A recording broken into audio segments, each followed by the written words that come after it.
We have a few minutes yet before we get started, but they're asking if we would fill in chairs here. I can't turn this on, Tom. We're going to be in trouble. So, but if you could fill in chairs, Peter's asking us to do that. That would be great.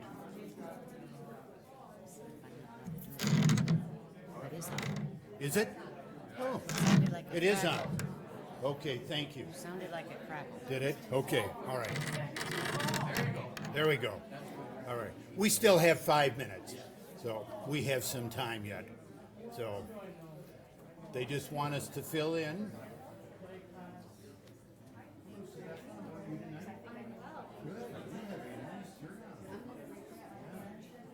Oh, okay. I met your mother. Your dad. Okay, I got that. Okay. But your husband's not here. No. Mark. So can you?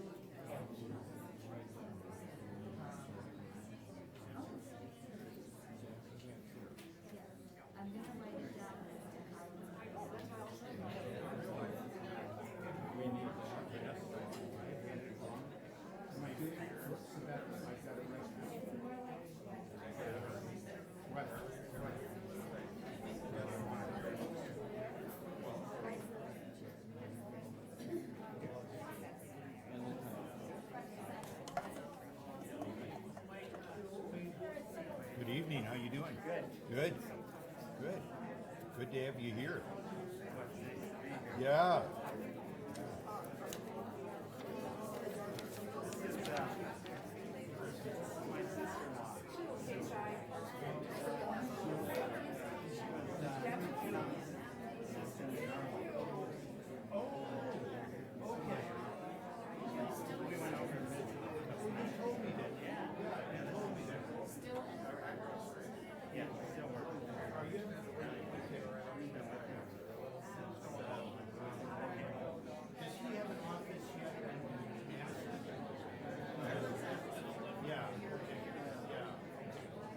Get to go to Arizona? No. Yeah. So, I thought he had an office at the university and he told me that was not.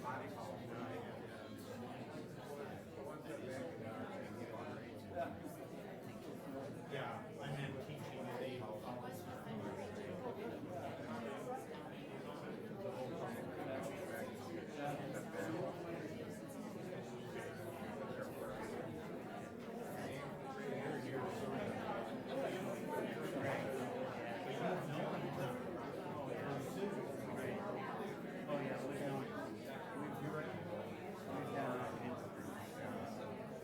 Ready to go? Okay. All right. So we will get going. Good evening, everybody. It is 6:30 or very close to it, so we are going to go ahead and start. And there are chairs available, so we will point those out to people. Peter and Liz, there are chairs up here as people come in, so if we can keep getting them in and get them to the front, that would be great. Well, my name is Paul Esser. I'm the mayor of the city of Sun Prairie, and I am here on official duty to introduce our person of the hour, our person of the day. And I want to begin by thanking you all for coming. I'm so impressed to see so many people here. I should not be surprised that there would be many people that would want to be here, but you're just never sure what's going to happen as you do these events and you talk them up around the community. Now there's several more people coming in, so there are plenty of seats right up front, Lisa. So not to encourage you to come up here, but no, you've got to come with her. So Gary, so good. Good evening. Well, again, thank you to everybody for being here this evening. It is so nice to be here. I struggled with this introduction, not because I have a hard time with this person. This person is somebody that I've known well and have a very great deal of respect for. But I've had a hard time knowing what title I'm supposed to use. I have the privilege and honor to introduce him, but I'm not sure if I should be referring to this gentleman as Mr. Ambassador or Mr. Speaker or Regent or any of the other titles that would become due to him, and I'm sure that there are other ones as well.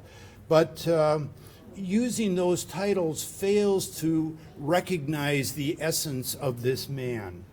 And the essence is that he is one of us. His history is the history of us and of our community of Sun Prairie, and so much of what he has achieved in life is what you see here in the exhibit about us, and it belongs to all of us. In the end, he is one of us, and he belongs to all of us in this community. He used what he learned here in Sun Prairie to move in the world beyond him. And the man I'm about to introduce has been the Speaker of the Wisconsin State Assembly. He was President Clinton's Wisconsin campaign manager. He was a member of the Wisconsin Board of Regents, a candidate for governor of the state of Wisconsin, and of course, the ambassador, the United States ambassador to Norway. Any one of those would have been an achievement of a lifetime for any one of us. And yet for this person, he has all of those and other titles and other activities as well. And as I go about Sun Prairie, I'm always telling people that this person is the second most prominent person to come out of Sun Prairie after George O'Keeffe. It's hard to top George O'Keeffe. But after George O'Keeffe, our person is going to be the next person in line. And I consider him to be a friend of mine. He and I have traveled some of the same paths, although mine has been much lower and closer to the ground. And in some ways, I think of us as fellow travelers.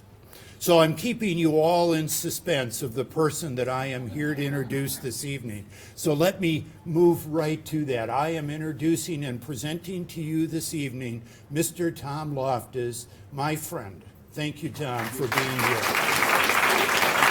You're welcome.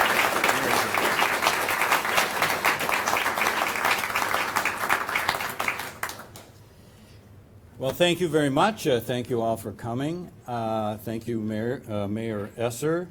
Paul is on his second go-round as mayor of Sun Prairie. He was the mayor when I was in the legislature. And I want you to know that every February 2nd, when the two of us were with the groundhog, spring was coming early. I want to thank Carol Iwanowski of the library, who has really worked to help set up this exhibit. Peter Klein, Mr. History of Sun Prairie. Peter, where are you? Back there, yes. A special thanks, in fact, the real person who put this together and coordinated it is Sue Meyer here, my assistant, my friend. And you're not going to believe this, she has been with me since 1978. So what all of these successes I've had, she's been along. Thank you to my wife Joanne over next to the mayor. My son Alec, who is not here but is watching on Wisconsin Eye from Chicago. Thanks to Tamar Myers, the reporter for the Sun Prairie Star Countryman, who did an excellent job, a UW-Madison journalism major, a graduate. David Wright is here. He is the development officer of the Norwegian American Genealogical Center and Naiseth Library in Madison, and you will see a little more about them in the display. But Professor Naiseth, who has since passed away, was from this area, and he is buried at Spring Prairie Lutheran Church in Kaiser. So he is a very important part of the Norwegian immigrant history of this state. Sweta Hetzer, our new library director, and I'm introducing her. She's in the back of the room, and she's going to wave. And she invites you all to take a look at this beautiful library, which is something that the whole city of Sun Prairie is very proud of. A couple of friends here, Tom Hebel, who had the good sense to lose to me in a primary election in 1976 so I could start my career, and former Mayor Joe Chase. So thank all of you for coming. Well, Wisconsin Eye is here tonight. Wisconsin Eye is a television network that televises live legislative sessions and committee sessions of the legislature. It was started by myself and former Governor Lee Sherman Dreyfus. And it's not unusual because former Governor Dreyfus was a communications professor at Madison, went on to become the chancellor of Stevens Point University, then went on to become the governor of Wisconsin. And you'll see in the display a photo of me in Shanghai in 1983, shaking hands with children. You never know, they could be voters one day. I'm the tallest person in Shanghai, there is no doubt about it, in 1983. This was a famous trade mission that Governor Dreyfus led, and I was with him. This was very shortly after Nixon had opened up China. In fact, there were no real hotels, and Governor Dreyfus slept in Nixon's bed, and I slept in Kissinger's bed. And the eavesdropping equipment was still there, right under the table. All right, the display starts with the history of the immigration of the Loftus family. And you see here, they all came from Norway. Not one was born here. And my grandfather is the handsome fellow on the left on the lower side. And he's called Edward here. But his name was Eyvind. And his father, Ole Loftus, that actually wasn't his name. They came to the United States. They left on July 4th, 1885. They got on a ship called the Katy, a German vessel that left from Stockholm. They came to New York before Ellis Island was open. So they came to the immigration center before Ellis Island. And I can just see the scene because his name was Ole Olsen. And I can just see the immigration officers. We've got way too many Ole Olsens from Norway. Can you think of something else? So he said Loftus, which Lofthus, Lofthus. That's the farm they came from. So that name is just the name of the farm. And the farm had a house on it with a loft. So there's the name Loftus. Now they had to drop the H from Lofthus to Loftus. So there you have it. That's how they came. And as you can deduce, my father was a beneficiary of the 14th Amendment to the Constitution that says that those who were born here from immigrant parents are citizens. So I watched that issue with some interest. Now, the research done for this display and the immigration of my particular family is by the Norwegian American Genealogical Center in Madison, just off the square. It is the leading research source for Norwegian immigration in the United States. And it's a jewel in our midst, and it's right in Madison. So the first thing in the display that you see is sort of my mother and father and sisters, and a little description that in 1949 we moved here from Stoughton, where Ole and the gang went after they left New York. And my father became a partner with Lou Brooks in what is now Brooks Tractor on Main Street, one of the oldest businesses still existing in Sun Prairie. You'll see my picture on the Sun Prairie golf team. The requirement to be on that team is that you had to own your own golf clubs. But it was a start, and that was the first year of the Sun Prairie Golf Course, 1962.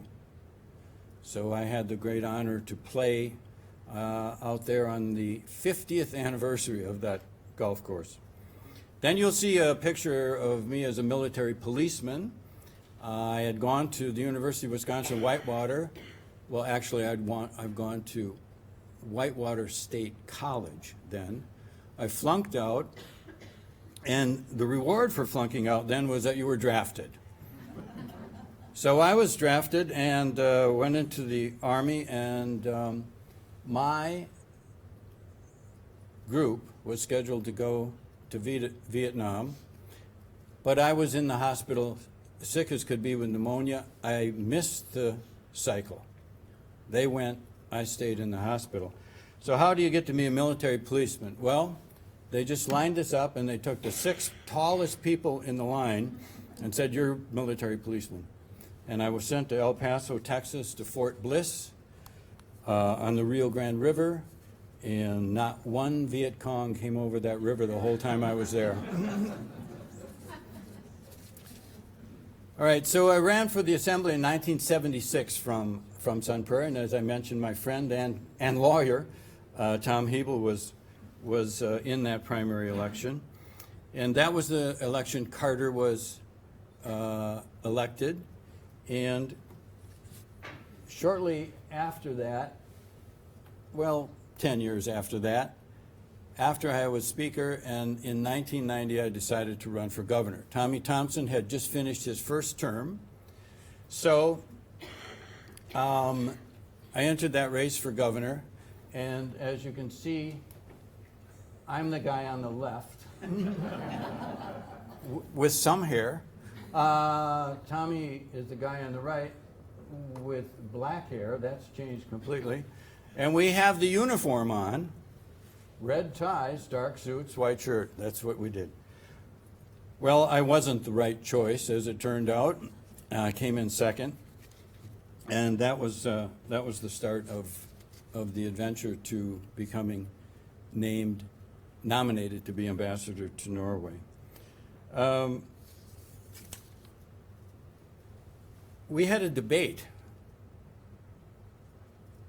and we were both asked, would we serve out our full term if we were elected? And I said yes, with the exception, if I were to become the ambassador to Norway, I wouldn't. Prescient comment, but I was being a little flip at the time, but things come to pass.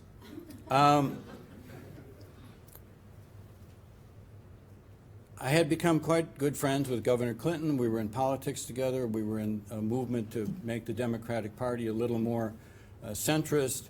He had supported me for governor. I said to him in a weak moment one day, if you ever think about running for president, give me a call. Well, he did, and I chaired his campaign in Wisconsin that year. Well, I did not want to go to Washington. I was exhausted. I had no desire to go to the partisan pit of Washington after all of these years in politics here. So I went to Washington in February of 1993. Clinton had just been inaugurated and sworn in January. So I was there in February. You can imagine a lot of work went into this meeting. To meet with him at the White House. And the two of us just could not believe that we were both in that room after all of this and you actually get elected president. So, as politicians do say to one another, I said, actually, I didn't give them any choices. I said, I would like to be nominated to be the ambassador to Norway. This is the worst thing that you can ask for of another politician because you have left that person no way out. And he said, well, we could probably work that out, and anything in politics that isn't yes is a no. But he did say that. So I left the office after he had given me a tour of where his allergy medicine was kept and the rug, and here's the view. And he had my file, and he wrote on it, and it went to the personnel office. Well, we heard nothing, and my friends in the White House had heard nothing, and people were inquiring. He had written on the file, not a bad idea, meaning go ahead with this and investigate him and do the research. A staff person had taken it and read it to say, no, a bad idea. So my file went on the bad stack. Finally, this came to pass, and it got on the good stack, and I went through the process with the State Department, the White House, and I was to be sent to the Senate. And President Clinton, not an organized fellow at all, and the White House was pretty much followed his example. I had one day for my nomination to go to the Senate to be in the earliest cycle, and he had to sign the paper. And he was on the golf course in Martha's Vineyard, and I had a friend of mine take a golf cart out who worked for him with my paper, sign it, bring it back, fax it to the State Department, and I got into the Senate in that mix. Then what happens? I'm nominated, and one of the senators puts a hold on me. In other words, they say, I'm not letting this nomination go forward. Well, what had I done? Well, a lot, but not to that. Well, who was this senator? Never heard of him. Mitch McConnell. Honestly, I'd never heard of him. He had an issue where he wanted some staff people from the State Department fired, and he was holding me hostage as leverage to get them fired. The Democrats controlled the Senate at the time, and they still couldn't move my nomination. But a deal was finally worked out, and I was on my way to Norway, arrived October of 1993, and one of the important things to know when you're going to a country, especially with my background, is the history of the country and what you're getting into. This is a picture of the Norwegian Constitutional Convention at Eidsvoll in 1814. We call this 17. Mai. We think it's Norwegian Independence Day, but it's not. That came in 1905 when they separated from Sweden in a amicable way. They had been Sweden had been on the wrong side of one of the Napoleonic Wars, and Norway was let go, something like that. But so much of modern Norway history, society, culture, to this day is shaped by their experience in World War II. And it's so important to know that experience. The Germans had a surprise attack on Norway in April of 1940. No declaration of war, nothing. A surprise attack. In the middle of the night, they sent the battleship Blücher up the Oslo fjord, with the force to take over Oslo and declare Norway, a friendly ally of Nazi Germany, headed by a fifth columnist inside Norway, Quisling. Their objective was to occupy the city and the country, capture the king, and put Quisling in power. They didn't count on this guy named Commander Andreas being at the battalion in the Oslo fjord, and he had no orders. He didn't know what was going on, but he sunk the ship.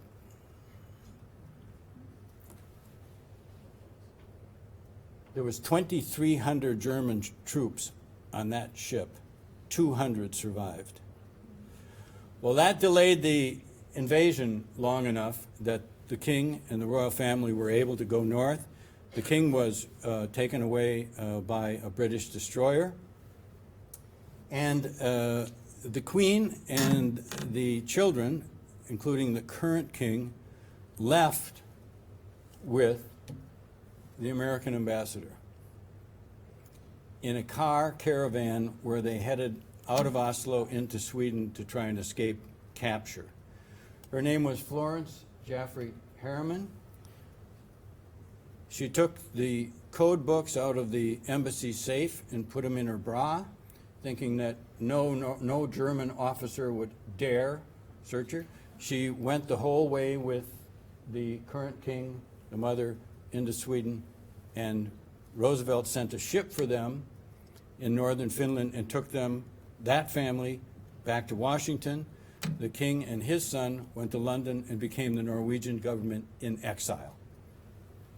Now, she had a long history. Here she's advocating for the women's right to vote, and at a campaign rally for Woodrow Wilson, who was against the women's right to vote until it looked like he was going to lose, and then he was for it, and she was, I don't know how that happens.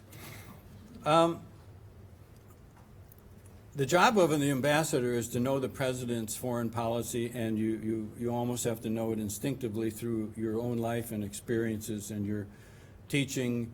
I fortunately had my Aunt Eileen as my history teacher at the Sun Prairie High School, so I was all set.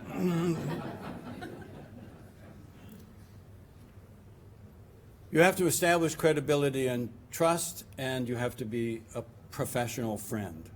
And you can't just be with the party in power in a country. You have to be friends and have relationships with all of the parties. So what happened after the king, the current king, went to the White House? He lived with Roosevelt. There he's playing with Roosevelt's dog, Fala. So I'll get back to that. But you can see the connection between the United States and the history of this country and the monarchy. Part of that history is that they became a charter member of NATO after the war. They were one of the original members of the North Atlantic Treaty Organization. A lot of things happen. Okay, it's still playing with Prince Harold's dog. We can. All right. Now let's go to modern Norway. This is a view of from the Arctic down. You see Norway on the left, and Sweden. That's the Nordic peninsula there. That red line is going through the Arctic Ocean, and that is now a new sea route because of the melting of Arctic ice. So that is an open route about 6 months of year where transport, mostly oil and bulk materials, go from Europe to China. It's about a third of the distance of going through the Suez Canal, and it is important not only to the Norwegians but the rest of the world because this has become a new seaway. The Russians think of this as their Suez Canal. And this is very important to Norway's current political situation. Then you see where Norway is and the Arctic Circle. If you go right up at the top and you see the brown to the east of Finland, that's Russia. So Russia and Norway have a border. It used to be the border between Norway and the Soviet Union. At that border is Murmansk. It's a city of 500,000 people, and it is where the Soviet, now the Russian nuclear submarines are, the ones that were going to blow us to smithereens. And this is the only Russian ice-free port on the Atlantic. So it is so crucial to everything. It's also where their ballistic missiles are. Now, you'll see the Gulf Stream here in a minute. All right. Why is that an ice-free port? Well, because the Gulf Stream leaves Florida, goes to the North Atlantic, goes over the top of the United Kingdom, and hits right about where Murmansk is. Then it turns around and comes back. So as far as the strategic part of the world for both the United States, the West, and the Russians, this is extremely important. Here you have a view, again, from the Arctic, and you'll see Bear Island. And in the display, you'll see that I become a member of the Polar Bear Club on Bear Island. And I was with the Norwegian rescue helicopter who were taking me on a trip to Svalbard, which is governed by Norway but not part of Norway. It's from a World War I treaty. I couldn't go there on my own, so they took me and I was visiting the governor. It was my 50th birthday. We stopped at Bear Island. 7 people lived there. It's a weather station. They baked me a cherry cake, but the deal was I had to join the Polar Bear Club.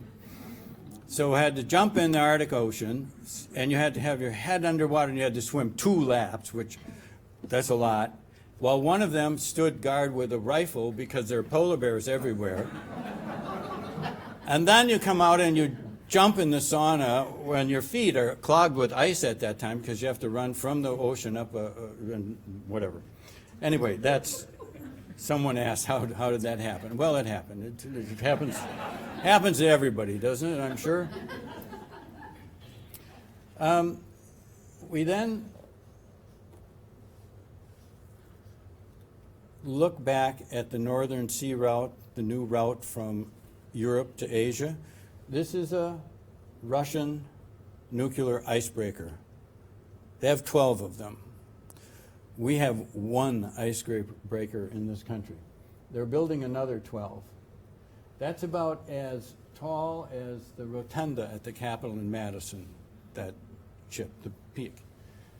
The next slide, you'll see the icebreaker is escorting an oil tanker through this route on its way to Japan and China. Here is one of their icebreakers, and they're taking tourists to the North Pole. So that is at the North Pole. This thing breaks through the ice and stops at the North Pole, and people pay $25,000 a pop for that. Now, I was in Murmansk several times, and this icebreaker was my hotel. The captain was my host, and I was there visiting a low-level liquid nuclear radioactive waste storage facility. We were trying to negotiate a treaty with the Russians that I was the bleed on so they wouldn't dump this in the Arctic Ocean. We were negotiating a deal that, of course, we would pay something for storage.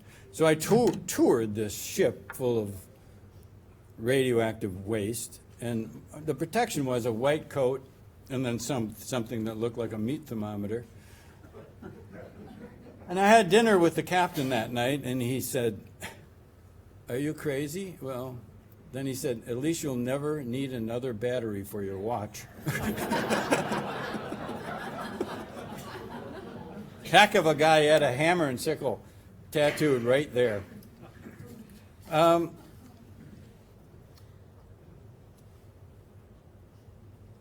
Norway discovered oil off its coast in the North Sea in the 60s.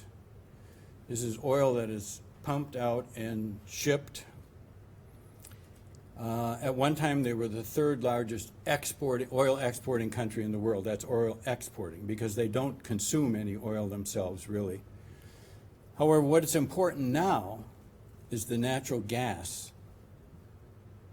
This is the system of pipelines that run underneath the ocean from Norway to Europe and the UK. These are huge pipelines that are built underwater, and there's bridges and spans that hold them up. This is important because this is the basic alternative to gas from Russia for Europe. So Norway again becomes very strategic in the whole Ukraine, Russia, and Gazprom. It's an amazing system, and you can see where it goes into Germany at Emden. Then it goes into the European pipeline, and it goes all over Europe, including Ukraine. That's what's left. That little patch of ice in that polar bear, all the rest is melted. But it is a very serious situation there. The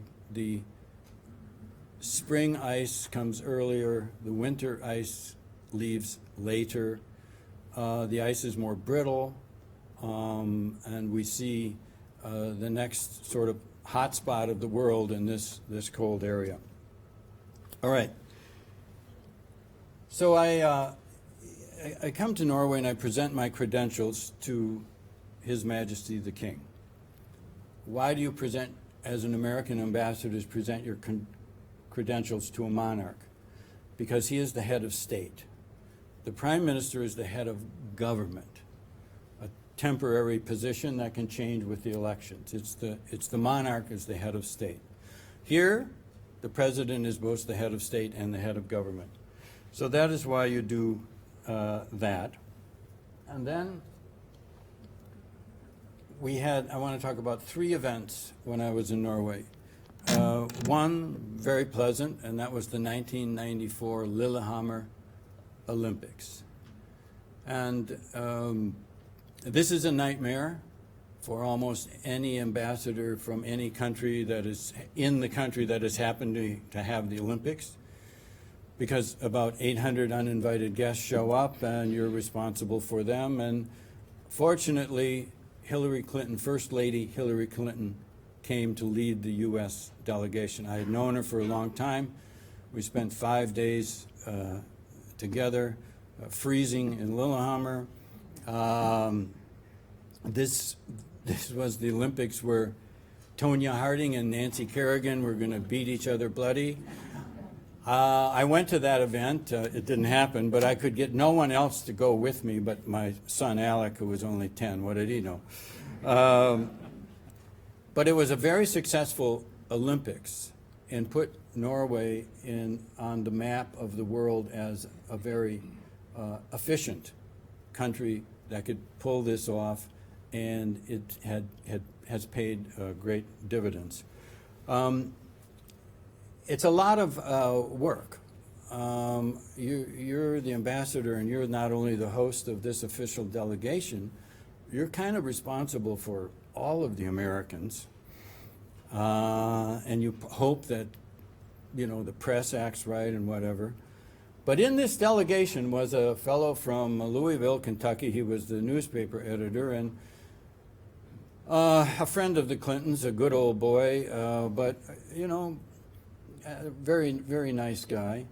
And we were at the ski jump, and the Olympics had been going so well. And he was enthused. He wanted to tell the Norwegians how impressed he was, how well they were doing. And we were in the VIP tent. And a whisper comes up and says, "There's the king, there's the king, there's the king." This guy jumps up from the seat, just one away from me, and goes for this fellow. I couldn't stop him. What was I going to do? He goes up to this person. It says, "King, you are one. This is a wonderful country. You're wonderful. A great Olympics. This is terrific." And the person said, "Well, you're very welcome, but I'm the King of Spain."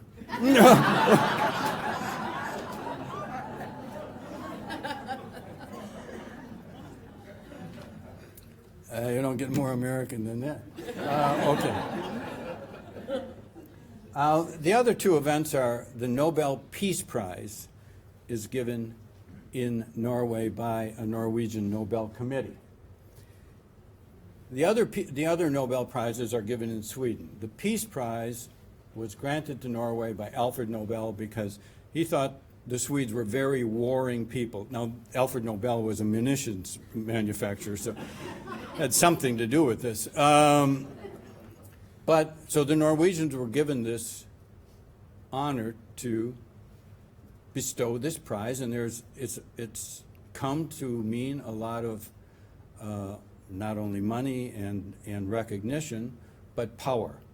It's become a powerful prize to change things. So what happens to me? I arrive in Oslo in October of 1993, and the Peace Prize is announced is being given to Nelson Mandela and Willem de Klerk.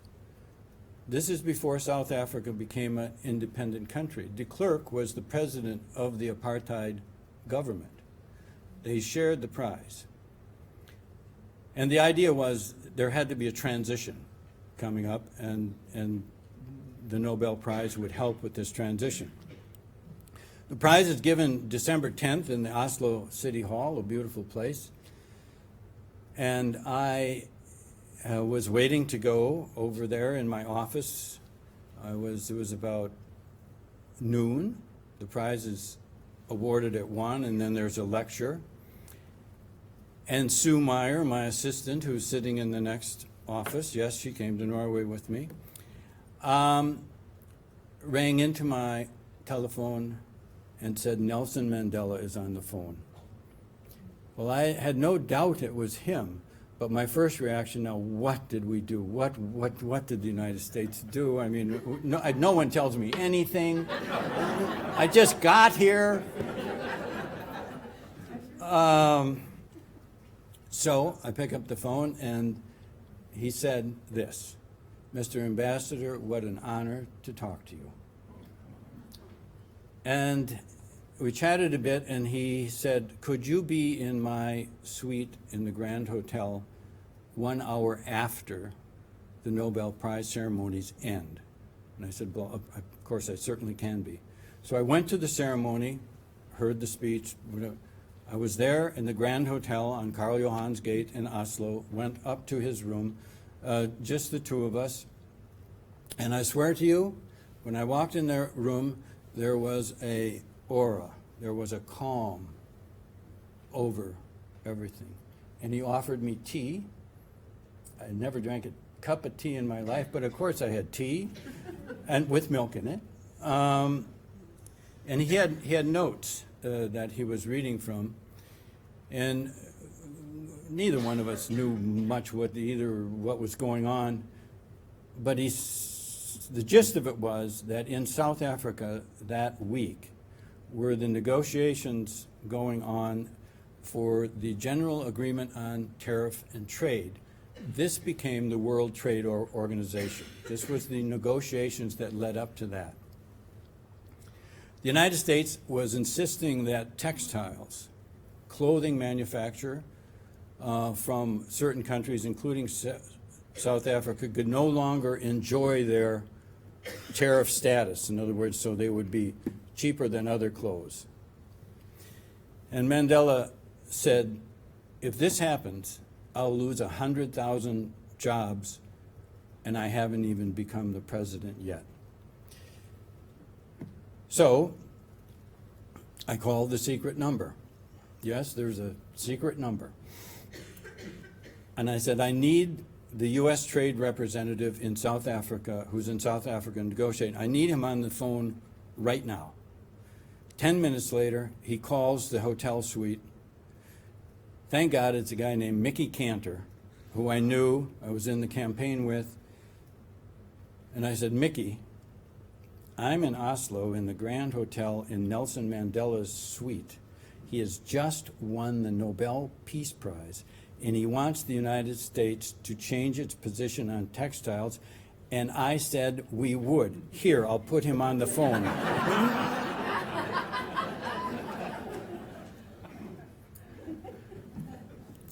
Mickey calls, so the next day, I'm back in the suite with Nelson Mandela. Mickey calls, all right, we'll do it. But no word to the press. So we did it. I immediately wrote a note to the president saying, no, don't fire Mickey. This was what happened and whatnot.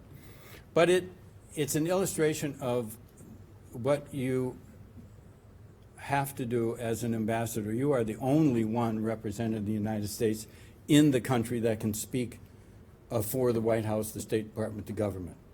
And you have the ability to make a decision like that. I mean, you might have to pay dearly for it, but it was the right thing to do. And it was important that we did it because Nelson Mandela needed, when he became president, all the help he could get, because they were obviously ready to say he's a failure after a short period of time. The second Nobel Peace Prize, someone is not in this picture. It's Yasser Arafat, Shimon Peres, and Rabin. Rabin was the president of Israel. Peres was the foreign minister. Yasser Arafat was the head of the Palestinian Liberation Organization. In the display, you'll see a picture of myself and Arafat where we are shaking hands. The Oslo Accords were brokered in Oslo and endorsed by the United States, Israel, and the Palestinians. It was the breakthrough in 1993 that was going to lead to peace between Israel and the Palestinians. The Norwegians, in a move that wasn't that transparent, awarded the Peace Prize to these three people to push them, to say, now you're Nobel laureates, you've signed this thing, now do it, you have a special status. So the picture you see in the display is an official dinner where Arafat comes to Oslo, and I'm the first American ambassador that he's going to see after he got off the terrorist list. My work in the assembly had prepared me for this. There's no doubt.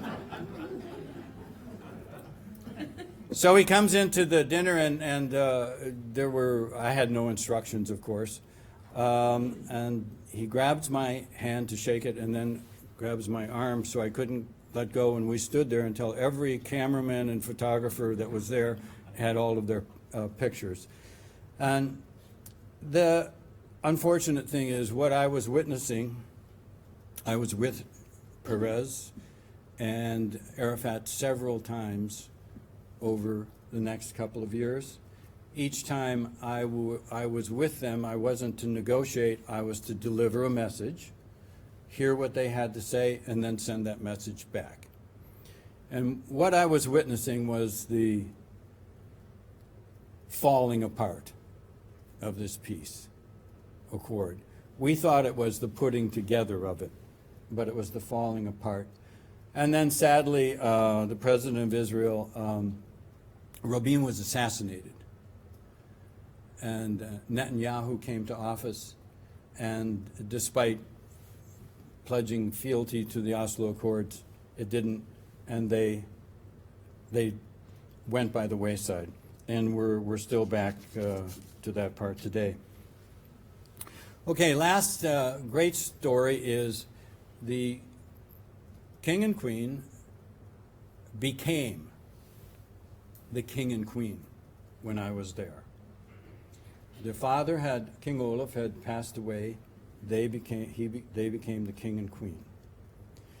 So it came time for their first ever state visit to the United States. Now remember, I said the monarchy is the head of state. this state visit. He is to come to pay his respects to President Clinton.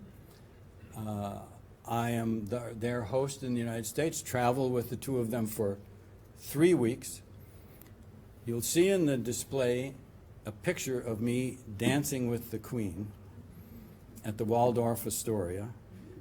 The first event is we come to New York. There's a dinner for the King and Queen. My job is to toast their Majesties on behalf of the President and lead the dancing with the Queen. Fine. We start out and it's a very slow waltz, and I thought, boy, when this is over, it'll be good. The band doesn't stop playing. It doesn't take a break. It just goes into another faster jitterbug type song. What am I going to do? Leave the Queen there saying, So we're out there, and neither one of us can actually leave until this band stops. But it all worked out. And we ended up at the White House for the state dinner in the private dining room of the President. It's the President, the First Lady, the Secretary of State, Vice President Gore. It's a small group, our spouses. I'm forgetting who else is there. But I'm quite nervous because the King was a smoker. And there is no smoking in the White House, even if you're a king. So I had to negotiate with the White House and a break in the dinner so the King could have a cigarette. So what President Clinton did was say, Your Majesty, why don't you come out here to the balcony and I will show you the Washington skyline. And that was the signal to light up. And God bless Clinton, he had a cigar out there as well. You'll see in the display a medal, the Royal Norwegian Order of Merit. It's a very high honor, and Their Majesties gave it to me for my service to Norway, not my service to the United States. But it had a lot to do with that time we were together and traveled together. You'll see the ambassador's flag with 13 stars on it. That is given to ambassadors when they retire. It's a very unique and historical flag. You'll see, go back one, two. Here's Gro Harlem Brundtland on the right. She was the Prime Minister of Norway when I was there, a very prominent Prime Minister in the whole world. And when I left my post in 1998, she had just been elected to head the World Health Organization, which is part of the United Nations. And she asked me to go with her to be her political and diplomatic advisor. And I did. So I left the State Department. I went to be an official with the United Nations, and I was her political and diplomatic advisor for 7 years. And the World Health Organization is headquartered in Geneva, and I handled our relations in Washington and went back and forth to Geneva. Our relationship was with the State Department, the IMF, the World Bank, the Centers for Disease Control, and the Secretary of the Department of Health and Human Services, none other than Tommy G. Thompson. We're like bad pennies with each other.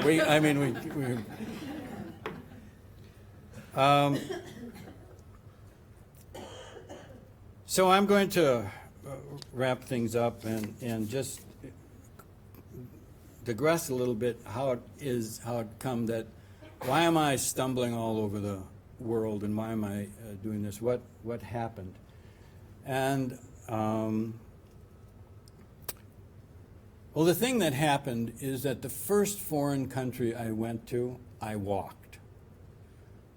I was in El Paso, a military policeman. We had our first weekend off, and I walked across the bridge into Juarez, Mexico. And just that little walk across that bridge, you went to a different world. The United States wasn't the center of the world. They had their own issues. It was a wonderful civilization and culture. At the time, the United States Army, this was the first wartime experience of an integrated army.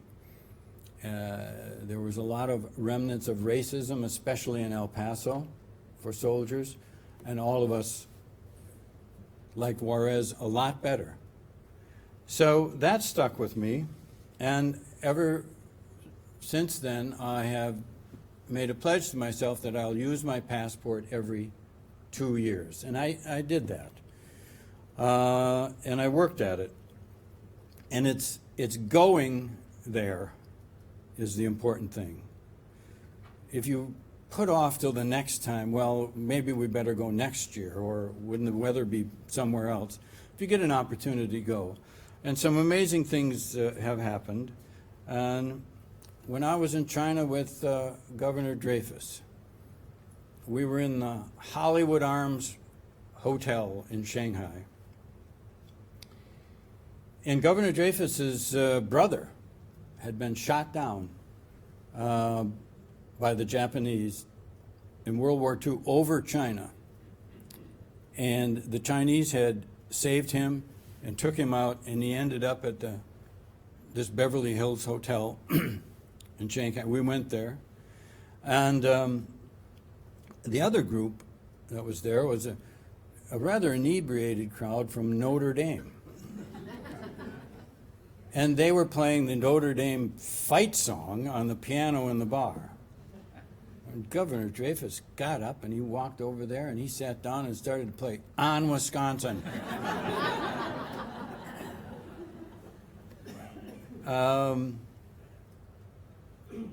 That was the same trip that I had my first experience with Peking duck at a restaurant where the first course was duck tongue soup.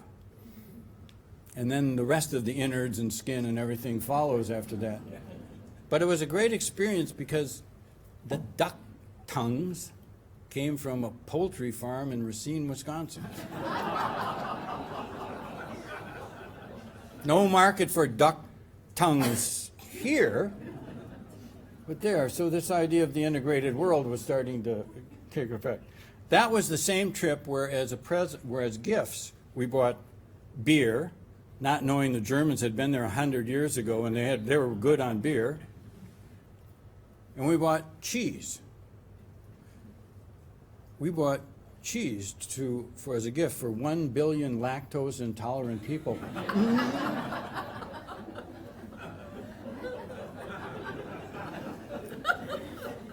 So thank God we had someone on the trip with us who ran the ginseng growing operation in Marathon County, Wausau. None of us knew what ginseng was. He presented a gift to the Chinese after our cheese and our beer. Bring in a can of Schlitz to China. Anyway, well, their eyes widened and our status grew, and it was well known even then. 1983, there were hardly street lights in Beijing, hardly cars. It was dark. The status of Wisconsin ginseng was the only thing they knew about Wisconsin. There was one other thing, and that is we had a reception, and you know everyone was spying on you, and so what? But you get used to that. The Russian ambassador and I had lunch every month in Oslo. We would trade places and we talked. We became good friends, and I said to him once when we were in our residence, I said, "I suppose you have this place bugged." He said, "Yeah, but they don't work." Nothing worked at that time for the Russians. But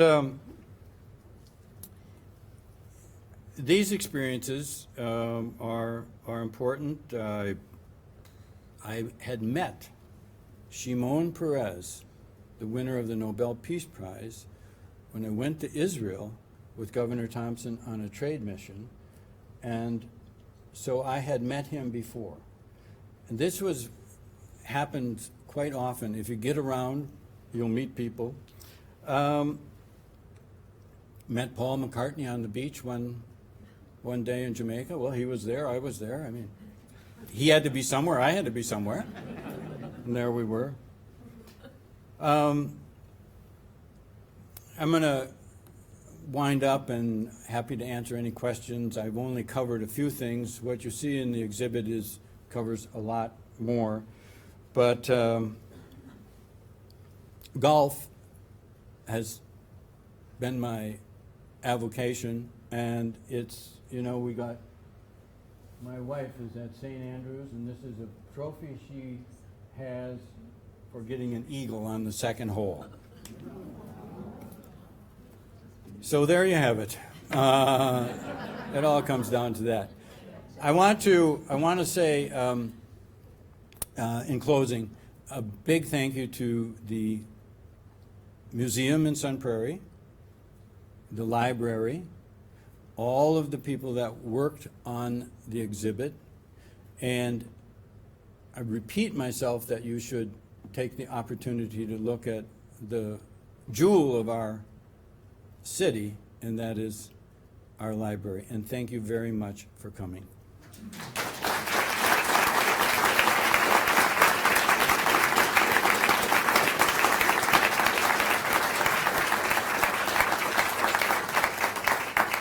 A few questions, and then we'll have coffee, and we'll have coffee.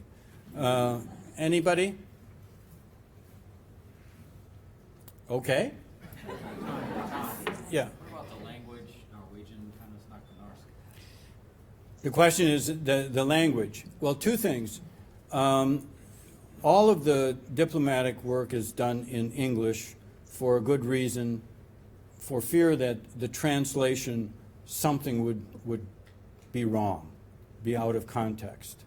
So even though in our embassy we had a lot of Norwegian speakers, everything was done in English, and the Norwegians did all of their diplomatic work in English as well.